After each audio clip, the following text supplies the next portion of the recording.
गोरखपुर में आए दिन जमीन के मामले जो है बढ़ते जा रहे हैं। इसके पीछे कहीं न कहीं जो है राजस्व के अधिकारियों की उदासीनता है, जो समय पे निस्तारण नहीं करते हैं और मामला जो है बहुत ज़्यादा आगे बढ़ जाता है। हमारे पास मंगला प्रसाद शुक्ला जी बैठे हैं, इनका क्या है समस्या? प्रेस क्लब में आए हुए हैं, हम जानते हैं इनसे। क्या मामला है? सर रास्ते का मामला है। कौन रास्ता का? रास्ता हमारी आबादी की ज़मीन है, उसी रास्ते हम आते जाते थे। संजोग से आज 10 महीने पहले हाँ, विपक्षीगण हमारे हीरालाल शुक्ला हैं, हाँ, जो कचहरी हरनही में मुंशीगिरी का काम करते हैं। अच्छा, उनका एक लड़का है, बहुत ही मनबड़ है, अच्छा, हवाला का कारोबार करता है। हवाला का? हाँ, हवाला का कारोबार करता है। हर 2 हफ्ते पे गुड़गाँव से घर आ जाता है सर। ये पता नहीं लगता है कि वो कहाँ से पैसे कमाता है, क्या नौकरी करता है, क्या नहीं करता है। हुँ, जब आता है तब हमला हमारे घर के ऊपर उस ज़मीन को लेकर के बोल देता है। कितनी ज़मीन है? ज़मीन 3.5 डिसमिल है सर। अच्छा, उसी ज़मीन में रास्ता है? हाँ, उसी ज़मीन में हम रास्ता जो है अपना बना करके फिर मुख्य सड़क पर दक्षिण निकलते। ज़मीन किसकी है? हमारी ज़मीन है सर। तो वो कैसे कब्ज़ा कर रहे हैं? कब्ज़ा सर ऐसा है कि एक बिना अधिकार लड़की है, जिसका नाम गीता देवी है। उसका भाई भी जीवित है, लेकिन भाई के रहते हुए खेसरा खतिौनी उस लड़की का नाम भी नहीं है। उससे बैनामा करा लिए अवैधानिक तरह से, ने?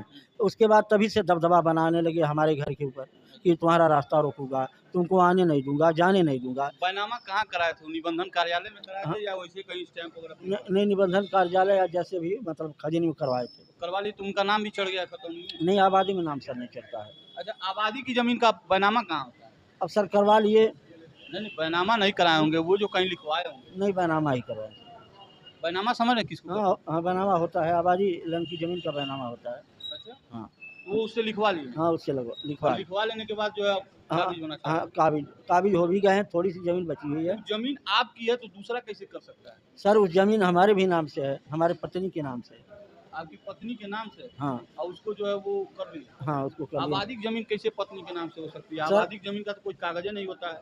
नहीं सर ऐसा है कि उसका आबादी की ज़मीन का शेयर से हिस्सा होता है, हाँ, शेयर से। तो आपको शेयर मिला है। हाँ, शेयर हमको मिला है कि मतलब कितने लोग फरीकैन हैं, हाँ, कितने डिसमिल का रकबा है, हाँ, उस अनुसार जो है हाँ, हमको मिला था। हाँ, लेकिन उसको जो है दबंगई के बल पर, अपनी गुंडई के बल पर, चूँकि पैसे वाले आदमी हैं। कहाँ-कहाँ शिकायत किए हैं आप? शिकायत सर हम जिलाधिकारी के वहाँ 10 बार जा चुके, अच्छा, कमिश्नर महोदय के वहाँ 20 बार जा चुके। हाँ, कमिश्नर महोदय ने एसडीएम महोदय खजानी को, चूँकि एसडीएम आते हैं हर महीने, दूसरे महीने ट्रांसफ़र हो जाता है, हाँ, तो मामला को एक आध मरतबा जा कर के संज्ञान में देखे, हाँ, रास्ता अवरुद्ध है, बंद है, लोग पीड़ित हैं, परेशान हैं। हाँ, तहसीलदार महोदय ने कहा ठीक है, समय आने पर बुलडोज़र मंगवाएँगे, हाँ, साफ़ करवा देंगे, हाँ, चाहे हमारी हँसी की हो सर, चाहे कुछ भी की हो। हाँ, तहसीलदार महोदय खजानी के हाँ, आज दिन भी अभी हैं मौजूद हाँ, खरीद तहसील में। एडीएम के वहाँ गए, एडीएम साहब ने भी आश्वासन दिया।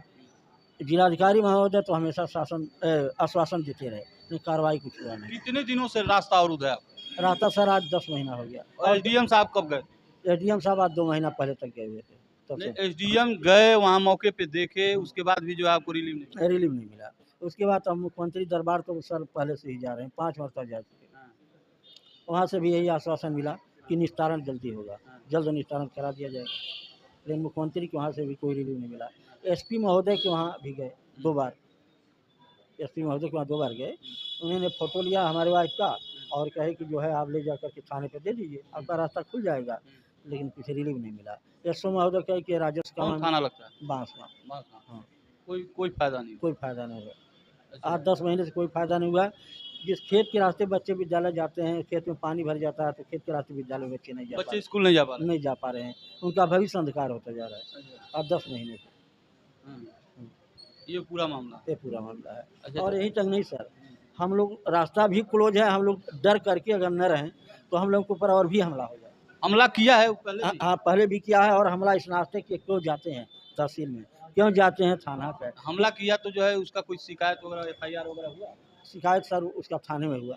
मुकदमा है? हाँ, लेकिन झगड़े का हुआ। हाँ, लेकिन ज़मीन संबंधी एसओ कहे कि तो राजस्व का मामला है, आप लोग इसको देखा समझें। तो हमला कौन-कौन किया? हाँ, हमला की तो हीरालाल शुक्ला विपक्षी है, उनकी पत्नी कुसुमलता है, हाँ, एक पुत्री अंकिता है, हाँ, उनका लड़का आशुतोष उर्फ शिब्बू है। हाँ, ये लोगों ने हमला किया। और जो है कौन-कौन चोटिल हुआ आपको?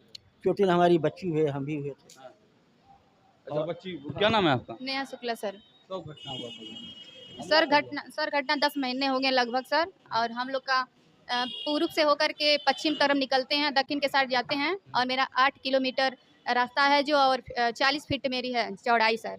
और उस पे इन्होंने कब्जा कर लिया है सर। और उसके बावजूद मारपीट तुम्हारे साथ हुआ? मारपीट, हाँ सर, उनकी फैमिली मिल करके अंकिता शुक्ला और उनकी उर्फ है कुट्टू शुक्ला और उनके पिता हीरालाल शुक्ला और उनके भाई जो हैं शिबू शुक्ला उर्फ आशुतोष शुक्ला और उनकी माता कुसुम लता ने मिल करके मारे। सर भी मेरा फूट गया है सर। और पूरी फैमिली को मिल करके, उन्हें पूरी फैमिली मिल करके हम लोग को इतना मारा है सर कि हम लोग बहुत परेशान है, बहुत दवा करवाए हैं सर, तब चलने लायक हुए हैं सर।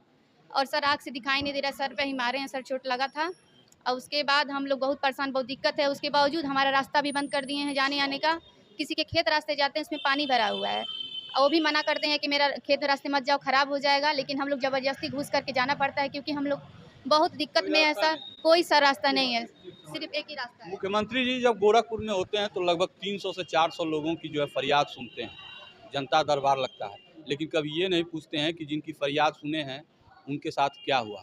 जिस मामले में एसडीएम खुद मौके पर जाते हैं और 2 महीना बाद भी निस्तारण नहीं होता है, तो ऐसे जो है एसडीएम के होने की क्या आवश्यकता है। बाकी अपनी प्रतिक्रिया दीजिए। मिलते हैं अगले खबर के साथ, तब तक के लिए नमस्कार।